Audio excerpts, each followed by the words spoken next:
대통령께서 비상계엄 선포 담화와 이후 입장문에서도 언급하셨듯이 거대 야당의 횡포는 이루 말할 수 없습니다.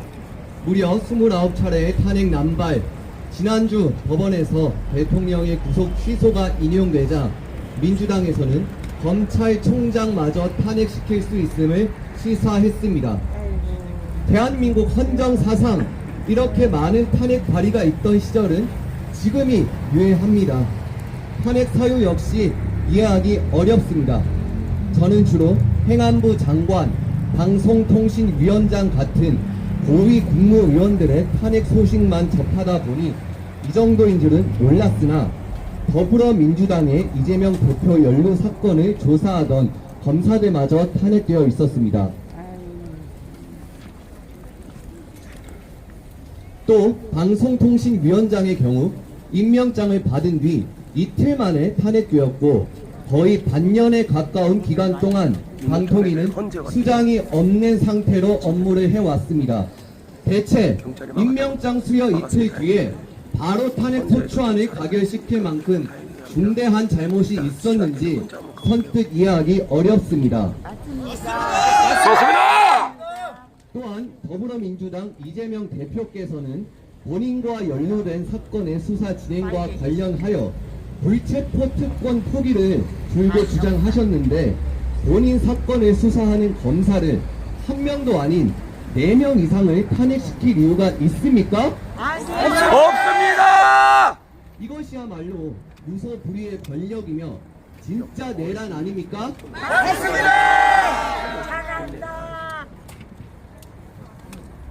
또 지난 총선으로 국회의석 과반 이상을 가져간 더불어민주당은 탄핵 남발과 더해 대한민국 헌정사상 짧은 기간 내에 가장 많은 법안을 발의하고 통과시키고 있습니다. 법안 발의 정족수를 이미 보유하고 있기 때문에 마음만 먹으면 본인들 입맛에 맞게 유리하게 법을 발의하고 개정할 수 있습니다. 이것이 바로 진짜 독재 아닙니까? 몇 가지 예시로 민주당은 간첩법 확대를 반대했습니다. 현행 간첩법은 북한의 간첩 행위만 처벌하고 있어서 이를 외국으로 확대하고자 했던 것인데 도대체 이것을 반대할 이유가 있습니까? 없습니다. 덧붙여 민주당은 국회증언법이라는 법안을 발의합니다. 이 법안은 우리나라 기업의 기밀이 국회 증언을 통하여 유출될 수도 있는 법입니다. 국회가 요구하면 기업인들은 국회로 호출당하고 기업의 영업 기밀이 담긴 서류를 국회에 제출하여야 합니다. 중국을 비롯한 산업 스파이들이 우리나라의 산업 기술을 탈취하기 위한 기회를 호시탐탐 노리고 있는데 그런 위험을 방지하지는 못할 망정 국회에서 기업 기밀을 다 불게 만드는 법안을 발의하는 게 과연 우리나라에 도움이 됩니까? 안 됩니다. 마지막으로 지난 2월 국회 법제사법위원회 전체 회의에서 방송통신위원회 설치법 개정안을 통과시켰는데 그 실상은 방통위 마비 그리고 방통위원장 탄핵 기각 이후 예방적이고도 악의적인 방해 공작이었습니다. 방송통신위원회 회의 의사 정족수를 3인으로 하는 내용인데 현재 방통위는 대통령이 임명한 위원장, 부위원장 2명이 의결하며 업무를 수행해 나가고 있습니다. 맞습니다. 이 2명 이외에 나머지 인원은 국회 소관이라 국회에서 3인을 추천해야 하는데 이진숙 방통위원장이 취임하고 탄핵 소추된 지난해 8월부터 지금까지 국회에서 상임위원 3인에 대한 추천이 이루어지지 않고 있습니다.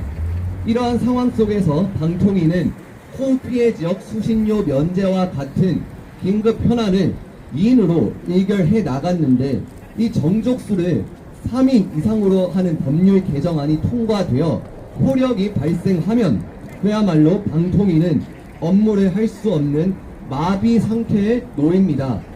이것이 진짜 내란이고 법을 마음대로 주무르는 거 아닙니까? 맞습니다. 끝으로 저는 더불어민주당의 내로남불과 위선에 대하여 이야기하고자 합니다. 민주당은 과거부터 지금까지 서민, 민생, 약자, 잘사니즘, 먹사니즘을 내세우고 있습니다. 하지만 이는 위선에 불과하며 앞서 언급한 내용들을 이용하여 본인들에게 사사로운 이익을 취하는 악의 축에 불과합니다. 그 예시로 윤미향 전 더불어민주당 의원은 과거 한국정신대문제대책협의회 정대협의 대표로서 일본군 위안부 할머니들을 지원하는 단체의 장이었으나 후원금 횡령 의혹이 불거지며 일본군 위안부 할머니들을 앞세워 기부금 8천만원 횡령, 여성가족부 보조금 6,250만원을 불법 수령한 혐의로 법원에서 징역 1년 6개월, 집행유예 3년의 형을 확정했습니다.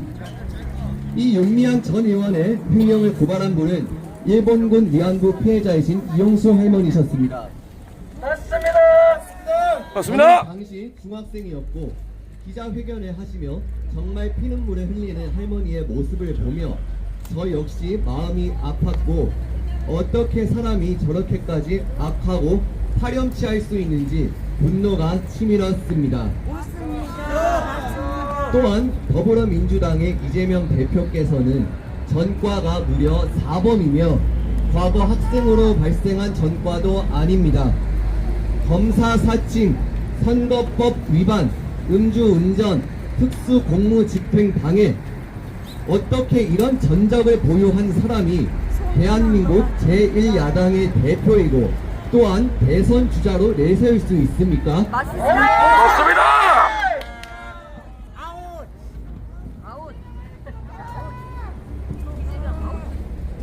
또한 이재명 대표께서는 아마 많은 국민들께서 언론과 매체를 통해 접해서 아실 겁니다. 바로 욕설과 언행 논란입니다. 차마 이 자리에서 언급할 수 없습니다.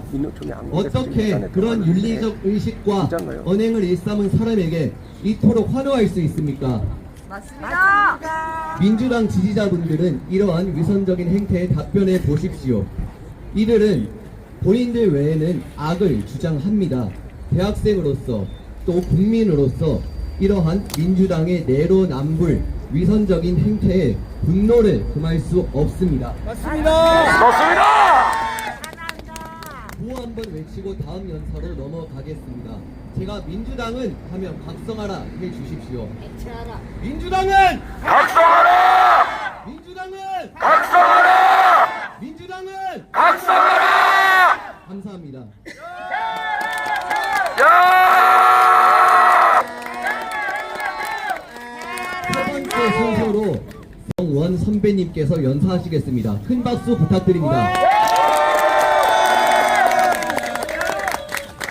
안녕하십니까. 저는 한유종 음악원 작곡과 13학번 졸업생 강영원입니다. 저는 무언가를 내세울 만한 위치나 커리어를 가진 사람은 아니지만 저 또한 반평생 오선지와 피아노 건반 앞에서 스스로와의 싸움만을 해왔습니다. 그리고 앞으로도 저는 조화롭고 아름다운 소리를 추구하며 음악을 통해서 청중들에게 선한 메시지를 전하고 소통하면서 살 것입니다. 그런 우리가 청년 예술인으로서 이 자리에 서서 목소리를 내는 이유는 우리의 삶과 작품이 시대에 영향을 받고 또한 영향을 끼치기 때문입니다. 맞습니다. 우리가 예술가로서 경계해야 할 것은 눈으로 보이는 현상 너머에 있는 본질을 꿰뚫어보지 못하는 것입니다. 맞습니다. 윤석열 대통령이 이번 비상계엄을 통해 국민에게 알리고자 했던 것은 분명 과거의 계엄과는 다릅니다. 맞습니다. 헌법상 독립기관이라는 이유로 감사를 거부하고 보안점수 31.5점이 나와도 조사에 응하지 않는 선관위를 감시하고 견제할 유일한 마지막 수단으로서 비상계엄을 선포했기 때문입니다. 맞습니다. 국민 주권인 선거를 주관하는 선관위의 부정 부패를 드러내어 국민들이 위기의식을 가지고 우리의 소중한 한 표 자유와 주권을 지켜야 한다고 호소한 것입니다. 맞습니다. 실권도 소지하지 않은 군인들이 국회에서 상부의 명령을 수행할 때 그보다 선관위에 더 빨리 더 많은 인원이 투입되었습니다. 그리고 계엄은 국회의 요구에 따라 6시간 만에 안전하게 해제되었습니다. 도대체 6시간짜리 계엄이 어디 있다는 말입니까? 어디입니까? 곧이어 거대 야당은 윤석열 대통령을 내란죄로 몰아 탄핵 소추안을 발의하였습니다. 저는 이때 한 번도 들어보지 못한 수괴라는 단어를 들었습니다. 거기에 여당의 국회의원들을 내란 옹호, 내란 동조범이라는 프레임을 걸어 겁박했습니다. 어디 국회의원들 뿐입니까? 국민들을 위해서 이러도록 선출된 국회의원들인 한낱 정당이 어떻게 민주파출소라는 것을 운영하며 국민들의 카톡을 검열해 가짜뉴스를 판단한다는 말입니까? 공산당이다. 민주당 박범계 의원은 핵심 증인 중 한 명인 곽종근 전 사령관을 회유하고 진술을 오염시킨 정황이 드러났습니다. 맞습니다. 증인이 휴식 중인 방에 들어가 민주당이 끝까지 챙겨줄 테니 걱정하지 말라라고 말했습니다. 맞습니다. 그래놓고서 민주당이 소개시켜준 곽종근 전 사령관의 변호사들은 하나같이 자수서 작성 및 제출 후 3명이나 연달아 사임하며 줄임락을 쳤습니다. 맞습니다. 김현태 단장은 진술 중 마치 저희를 이용해 폭동을 일으키려는 그런 느낌을 받았다고 말했습니다. 이는 단순한 증인이 회유나 사실 왜곡이 아닌 더불어민주당의 명백한 탄핵 공작이며 내란몰이입니다. 맞습니다. 전 대표는 더불어민주당 국회의원은 165명 중 68명이 전과자라고 말했습니다. 심지어 탄핵소추인단 대표 정청래 국회의원은 대학생 시절 미 대사관에 화염병을 가지고 침입해 불법 점거를 하며 경찰에게 사제폭탄을 던지며 저항했던 이력이 있습니다. 맞습니다. 이는 아무리 민주화 운동이라고 포장해 봐도 국제법상으로는 테러리스트일 뿐입니다. 본인은 그렇게 해도 되고 서부지법 사건에 대해서는 맹비난을 쏟아내며 민노총의 불법 집회와 경찰 폭행에 대해서는 입도 뻥끗하지 않습니다. 어떻게 더불어민주당 대표 이재명은 전과 사범이며 41%나 되는 전과자로 가득한 더불어민주당은 왜 그렇게 당당할 수 있었을까요? 그런 국회의원들이 당선되었다는 것부터가 의문입니다. 2023년 국정원은 선관위 시스템 보안 점검을 위해 84개의 점검 툴을 심고 자체적으로 제거할 수 있는 방법 또한 안내했습니다. 점검 결과 해킹 취약점이 다수 발견되었고 해킹을 통한 개표 결과 조작, 유권자 개인정보 유출 위험성이 드러났습니다. 선관위의 부실한 선거 관리 시스템과 해킹 시도로 충분히 데이터 조작이 가능했음을 밝혔습니다. 또한 최근 한예종 홈페이지도 해킹에 의해 개인정보가 유출되었습니다. 저는 처음으로 보이스피싱 전화도 받았고 해킹으로 인한 피해를 입었습니다. 정보화 시대가 된 지금 전 세계적으로 디지털 위협과의 전쟁이 벌어지고 있으며 북한의 해커에게 FBI가 $10,000,000 수배를 내릴 정도입니다. 맞습니다. 우리는 선관위의 보안 시스템과 전자개표기의 위험성을 결코 가벼이 여겨선 안 될 것입니다. 이미 국민의 투표를 뽑힌 대통령이 무엇이 아쉬워서 선관위에 대하여 부정선거 의혹에 대하여 명확하게 조사하자고 합니까? 맞습니다. 선관위는 국민의 주권인 투표를 감당하는 만큼 대통령이 자기 부정을 한다고 말하는 해괴망측한 답변 대신에 투명한 투표의 공정성을 위해 개혁되어야 할 것입니다. 그러나 여러분, 선관위는 공공기업임에도 불구하고 경력 채용 규정 위반 사례가 878건에 달합니다. 선관위 고위직은 물론 과장급 중간 간부들이 서로의 자녀들에게 가산점을 부여하거나 점수를 조작하는 수법으로 채용 비리를 저질러 온 곳입니다. 또한 부모와 자녀가 같이 일하는 비율이 8%, 4촌으로 넓히니 20%가 나왔습니다. 도대체 8촌까지 넓히면 얼마나 더 나오겠습니까? 이것조차 3천여 명의 선관위 직원 중 조사에 동의한 339명에 대한 이야기입니다. 공공기관인 선관위는 사과를 할 것이 아니라 엄중한 수사를 받아야 함이 마땅합니다. 맞습니다. 또한 선관위는 사법기관이 판결을 통해 모두 근거가 없다고 말했는데 그것은 이미 선관위가 사법부와 한몸이 되어 있기 때문입니다. 맞습니다. 현직 헌법재판관 8명 중 6명이 법원 판사 시절 지역 선거관리위원장을 겸직했던 것이 밝혀졌습니다. 선관위원장 출신 재판관들이 선관위에 대한 판결을 내리는데 그것이 어떻게 공정성에 영향을 주지 않을 수 있겠습니까? 또한 과거 우리법 연구회 출신들이 헌법재판소에 포진되어 있었습니다. 문재인 정부가 출범할 때 문재인 대통령은 우리법 연구회 초대 회장인 김명수를 대법관 경력이 없음에도 불구하고 대법원장으로 지명했습니다.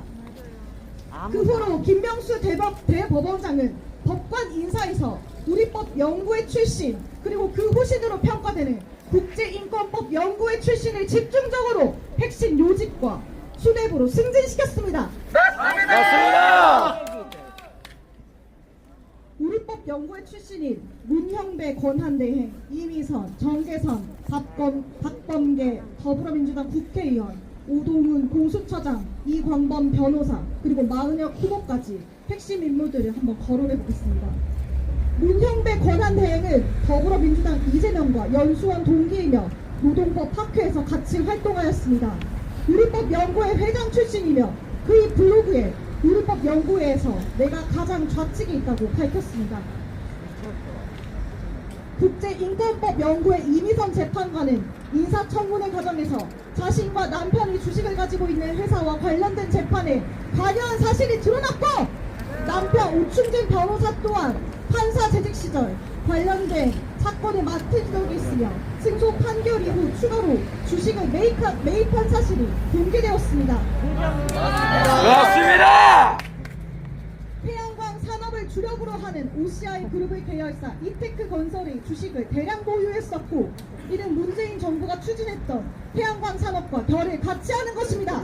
맞습니다. 그리고 더불어민주당은 계속해서 그 뜻을 이어가고 있습니다.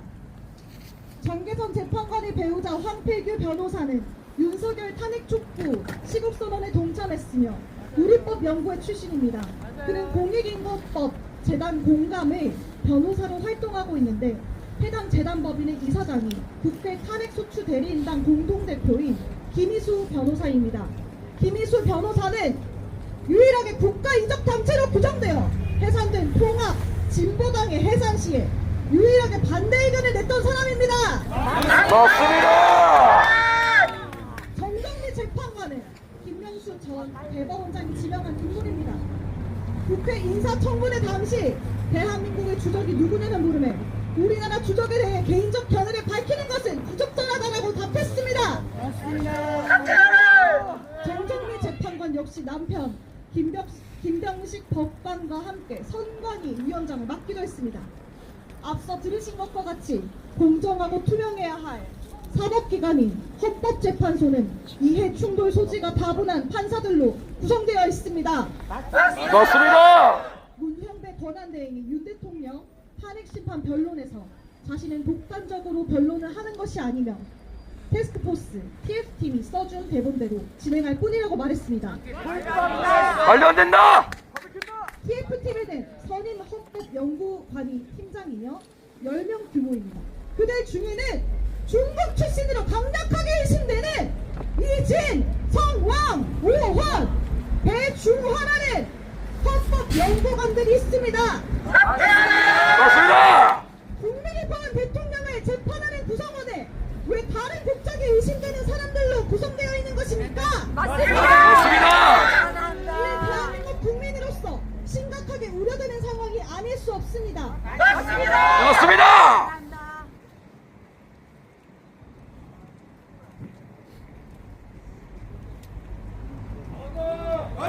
잘한다.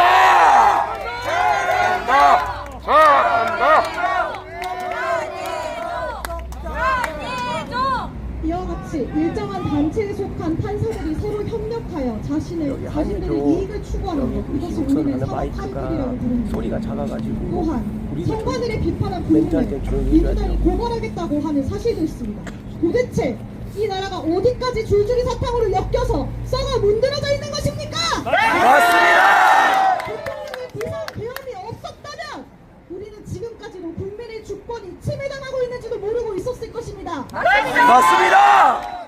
윤석열 대통령의 비상 계엄은 내란이 아니며 오히려 국정을 마비시키고 탄핵을 남발한 민주당입니다. 맞습니다. 헌법재판소는 윤석열 대통령의 탄핵을 기각하십시오. Freedom is not free. 자유는 공짜가 아닙니다. 어둠은 빛을 이길 수 없습니다. 어둠은 진실을 이길 수 없습니다.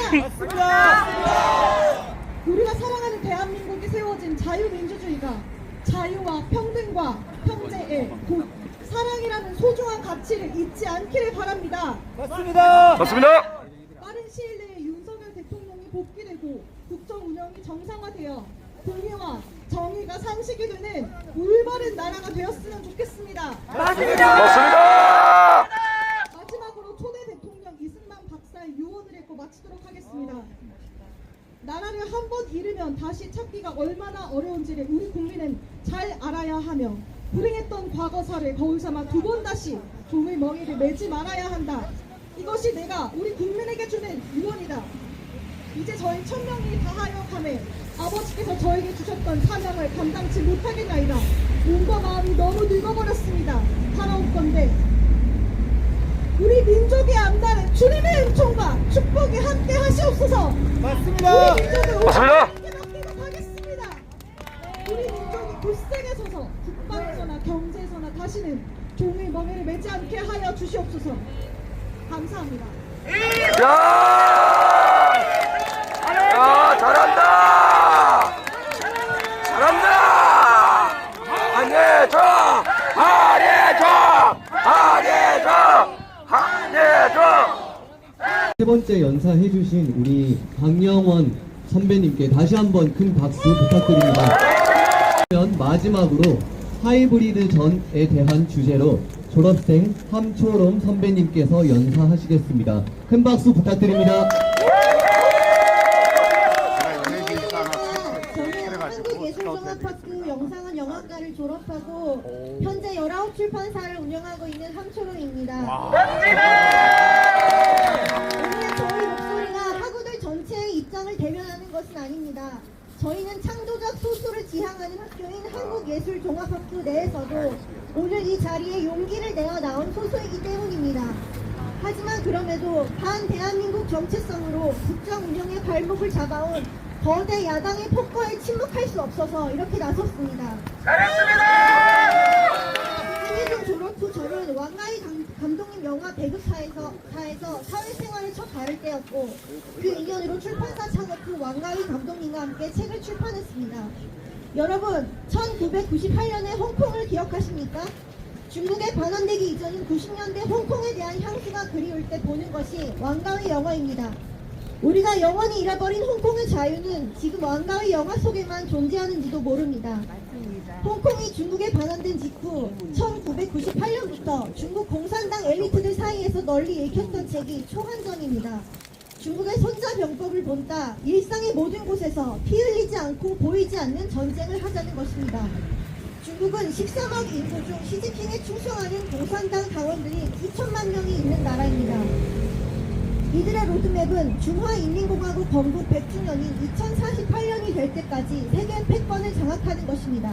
이를 위해 만든 각본이 초한전입니다. 그들은 만리장성 같은 방화벽 뒤에 숨어 일상적으로 사이버 공격을 하고 있습니다.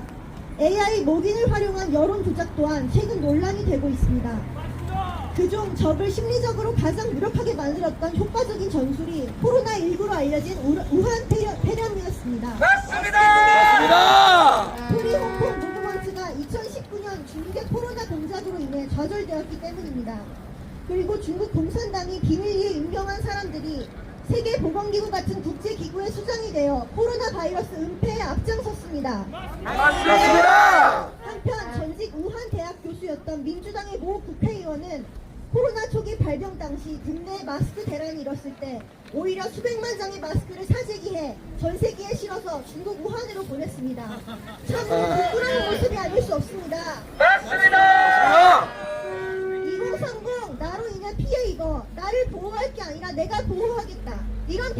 자유를 우리는 가져왔습니까? 젊은이들을 나서서 보호하겠다는 이런 대통령을 거대 야당은 내란수괴라고 합니다. 하지만 진짜 내란수괴는 국민 세금 써가며 막가파시 사기 탄핵을 30번 남발해 국정 운영을 마비시킨 구태정당, 민폐정당 민주당입니다. 부정선거를 부실선거라고 면피하는 부정선거 5호 세력입니다. 맞습니다. 탈북을 시도한 청년들에게 총탄 90발을 난사해 공개 처형하는 최악의 인권 유린 국가 북한에 탈북 어민을 넘긴 문재인입니다. 사이비 종교 교주나 다름없는 김일성, 김정일, 김정은을 백두혈통이라 부르는 아직도 이들과 같은 이념적 정체성을 공유하는 종북 주사파 김여정 항용법인 대북 전단 금지법을 발의하고 이를 위해 미국 민주당의 막대한 로비를 퍼붓는 친북 세력 간첩을 잡지 말라며 국정원 대공 수사권을 박탈하고 특활비마저 전액 삭감하는 거대 야당입니다. 우리는 서서히 끓는 솥 안의 개구리처럼 우리가 처한 망국적 현실을 직시하지 못한 채 가라앉는 배를 타고 있었던 것입니다. 야당은 그동안 반일 선동에만 열을 올렸지만 대한민국의 주권은 하이브리드전을 통해 서서히 침탈당해온 것입니다. 이를 외면하는 종북 주사파 떨거지들, 강남 좌파, 그리고 철지단 이념 프로파간다에 동원된 문화예술인들, 당신들의 침묵과 위선이 한없이 부끄럽습니다. 그리고 이는 그대들이 지지하는 이념의 위선과 꼭 닮아 있습니다. 그래서 저희 청년들은 가만히 있을 수 없습니다. 빨간 약을 먹고 이런 진실에 눈뜨기 시작한 2030에게 이 나라에 희망이 있는 것입니다. 문화예술 현장을 누비는 선 후배님들께 묻습니다. 당신들은 철지난 586 운동권 서사에서 얼마나 자유로운 작품을 만들고 있습니까? 한국 영화를 왜 국민들이 점점 외면하는지 모르십니까? 봉준호 감독의 신작은 폭망했습니다. 개망했습니다. 이런 관객이면 잘 나가는 유튜브 조회수보다 못합니다. 한국 영화는 운동권 서사에 뇌도 영혼도 의탁하며 판첩을 미화하고 탄일 감정을 고취시키고 친일파 몰이에 앞장서는 프로파간다 선전 선동물이 된 지 오래입니다. 젊은 세대의 이야기는 사라지고 없고 운동권 서사가 그 자리를 대신했습니다. 젊은이들은 이제 달코 다른 당신들의 이야기에 관심 갖지 않습니다. 당일 운동권 서사가 이미 우상이 되어버린 80년대의 영혼이 멈춰있는 그대들이기에 이번 계엄에 서울의 봄과 같은 불필요한 감수성을 덧칠하는 건 아닙니까? 이번 계엄으로 인해 부서진 것은 국회에 불 꺼진 유리창이 전부였습니다. 한예종 영화과 재학 시절 이창동 감독님은 수업 때 말씀하셨습니다. 사람들을 감동시키고 나아가 행동하게 하는 것은 희생제물 서사다. 나 대신 죽으면 가장 가슴 아플 어리고 약한 존재를 희생제물로 만들어라. 지금 돌이켜보면 가장 효과적인 선전선동 프로파간다였습니다. 인신매매, 이혼, 한부모 가정, 성폭력, 살인 등을 소재로 한 수많은 희생제물 서사에 출연했던 고 김세론 배우의 죽음을 애도합니다.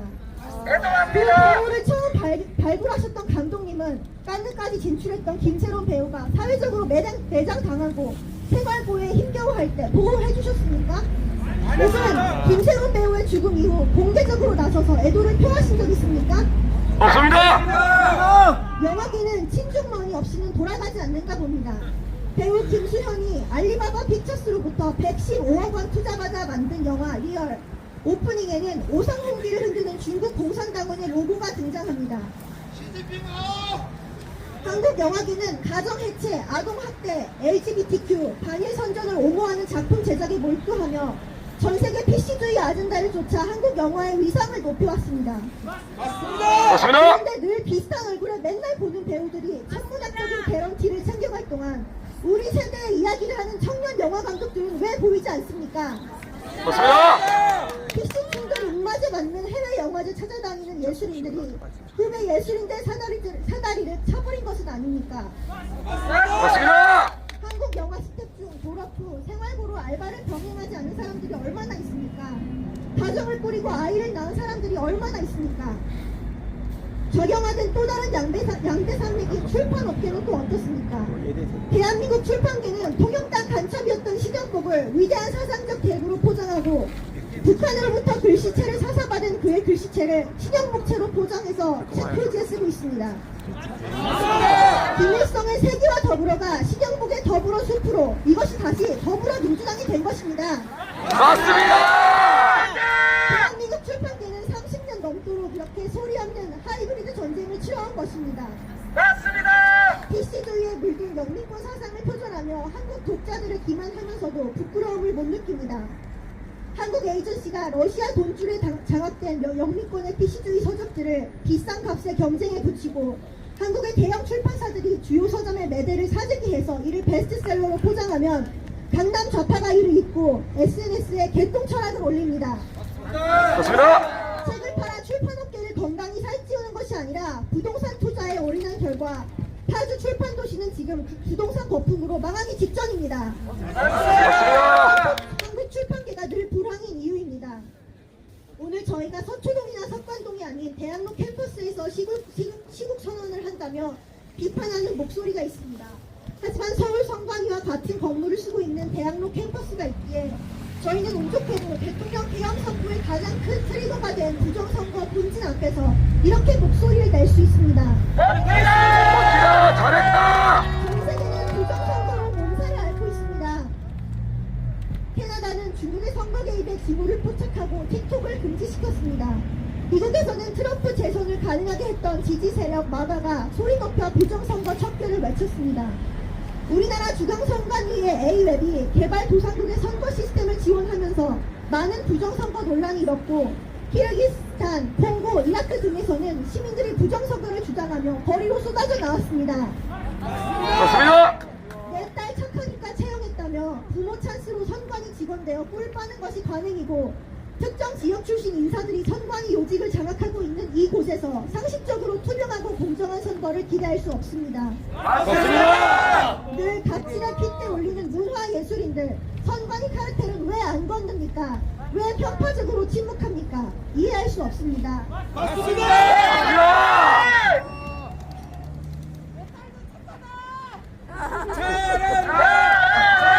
나도 채용시켜주라. 기회주의자들은 중도가 답이다. 철저한 이념은 버리자고 합니다. 그들은 하나만 알고 둘은 모릅니다. 레이건 대통령은 말했습니다. 보수주의는 마르크스주의 같은 이념이 아니라 가장 평범한 보통의 남녀가 지켜온 상식과 예절이라고요. 그것은 좌파 유물론자들이 파괴하고 전복시켜온 상식, 특히 그 중에서도 신앙과 가정의 질서를 지키려는 의지입니다. 그런데 지금 수많은 문화예술인들은 이를 금기시하고 깨부수려고 하고 있습니다. 파리 올림픽에서 보셨듯이 유럽은 지금 그 가치들을 스스로 놓아버리며 타락하고 있습니다. 폭스뉴스 앵커였던 터커 칼스는 지금 세계는 영적 전쟁 중이라고 했습니다. 우리는 세계가 홀려있는 어떤 형태의 사회주의도 멀리해야 합니다. 왜냐하면 너무나도 처절히 실패한 거짓 유토피아인 북한을 머리 위에 이고 있기 때문입니다. 그런데 사회주의만은 안 된다며 성조기와 태극기를 함께 들고 나오는 어르신들을 조롱하고 과거 미국 문화원에 사제폭탄을 설치하며 반미를 외쳤던 이들이 이제는 저희를 부정선거 음모론자의 극우라고 매도합니다. 묻고 싶습니다. 미국의 트럼프 대통령을 일컬어 부정선거 음모론자라고 할 수 있습니까? 그런 용기 있습니까? 트럼프 대통령이 FBI의 수장으로 임명한 캐시 파텔은 부정선거 척결에 누구보다 진심인 사람입니다. 또 미국 내 부정선거를 알리는 일에 가장 처음 앞장섰던 곳이 미국 공화당의 최대 지지 세력인 워싱턴의 싱크탱크 헤리티지 재단 그리고 시팩입니다. 레이건의 보수주의 철학과 유산을 토대로 영속하는 보수적 가치를 회복해낸 미국 보수주의 무브먼트, 그 중심에서 행동하는 젊은 보수주의자들이 만든 단체가 미국 시팩입니다. 저는 얼마 전 워싱턴의 시팩에 참석했습니다. 그곳에서 보든창은 이렇게 말했습니다. 전 세계 자유의 최전선이 어디인지 알고 싶거든 집회를 하기 위해 사람들이 쏟아져 나온 서울의 거리를 보라. 그리고 트럼프 대통령은 수많은 사람 중에 보든창을 불러일으켜 박수를 받게 했습니다. 대한민국은 부정선거로 인해 미국과 한 배를 타게 된 것입니다. 일론 머스크와 함께 도지의 공동수장을 맡고 있는 비백 라와스와미는 미 대선 전날 트럼프 지지 연설에서 청년들에게 이렇게 말했습니다. 여러분이 이 나라를 구하는 세대가 될 겁니다. 대학 캠퍼스에서 맞서 싸우세요. 맞습니다. 보수주의자를 자처하세요. 맞습니다. 그것에 자부심을 가지세요. 맞습니다. 결혼해서 아이를 갖고 가족을 부양하고 좋은 직업을 갖고 싶다고 말하세요. 미국에서는 트럼프는 절대 안 돼라고 외쳤던 언론 출판계에 가장 강력하게 맞섰던 것이 대한 언론이었습니다. 저희 역시도 손안에 유튜브가 있고 페이스북이 있고 인스타그램이 있습니다. 맞습니다. 지금 대한민국의 젊은 청년들이 트럼프의 마가와 같은 무브먼트를 견인하고 있습니다. 맞습니다. 그래서 이 싸움은 승리할 수밖에 없는 것입니다. 우리는 이미 이겼습니다. 우리가 이겼다. 마지막으로 대통령께서는 자유를 부정하는 공산주의, 공산당 일당 독재, 유물론에 입각한 전체주의가 다양한 속임수로 우리 대한민국에 스며드는 것은 막아야 한다고 말씀하셨습니다. 대상 개혁 소기의 목적이었던 주권자인 국민, 그것도 청년들이 계몽되어 그 심각성에 눈을 뜨고 거리로 나섰으니 대통령께서는 비상계엄의 목적을 이뤄내신 것입니다. 윤석열 대통령의 담대한 희생과 결단에 존경을 표합니다. 2030 세대가 함께 하겠습니다. 그리고 지금 이 자리에서 함께 시국선언을 해주신 후배분들, 저희를 애정어린 시선으로 응원해주시며 몇 년째 눈이 오나 비가 오나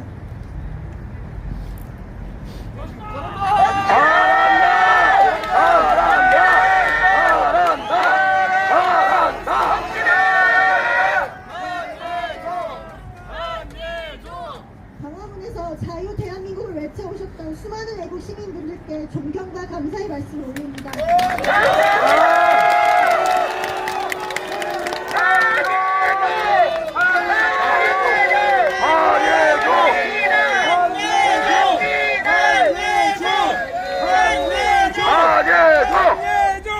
시민 여러분, 지난 6월부터 오늘 한예종까지 전국 각지 대학에서 탄핵 반대 시국선언을 개최하며 학생들이 주도 자발적으로 인원을 모으고 현수막과 피켓을 제작하여 어렵게 시국선언을 열어나가고 있습니다. 또한 탄핵 반대 시국선언마다 예방적 방해 공작을 벌이는 오늘 이 자리엔 다행히도 없지만 배진년을 비롯한 극좌 세력의 방해로 목이 다 쉬어가며 500ml 생수를 한꺼번에 벌컥벌컥 들이키며 연사를 이어나가는 모습을 보이기도 했습니다. 이 학생들이 이렇게까지 하는 이유가 무엇입니까? 바로 국가 정상화, 자유민주주의 수호를 그 누구보다 간절히 바라는 것 아니겠습니까? 맞습니다. 예술계가 좌편향되었다지만 이 싸움은 결코 진보, 보수, 좌우의 대립이 아닙니다. 반국가 세력과의 전쟁입니다. 나라가 정상화되어야 문화예술도 향유될 수 있습니다. 맞습니다. 부디 현명한 예술인들이 더 많이 나오길 기대합니다. 맞습니다. 대통령 탄핵 선고를 목전에 앞두고 늦게나마 한예종에서도 탄핵 반대 시국선언을 개최할 수 있게 되어 너무나 감사하고 이렇게 많은 분들이 모여주신 것을 보니 정말 감격스럽습니다.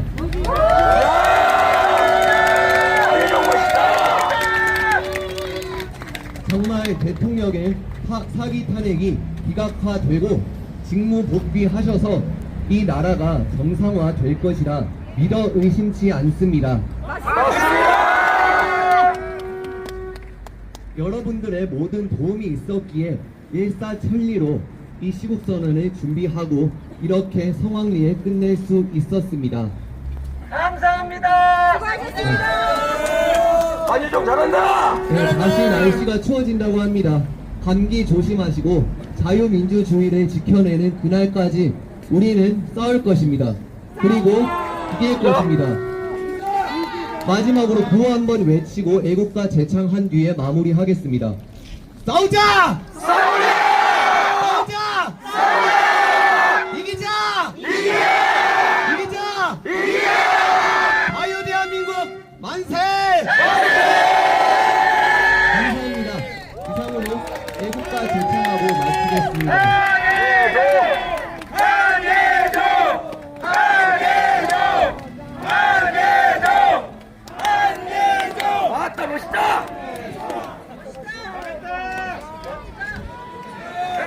볼 수 있겠구나 영화를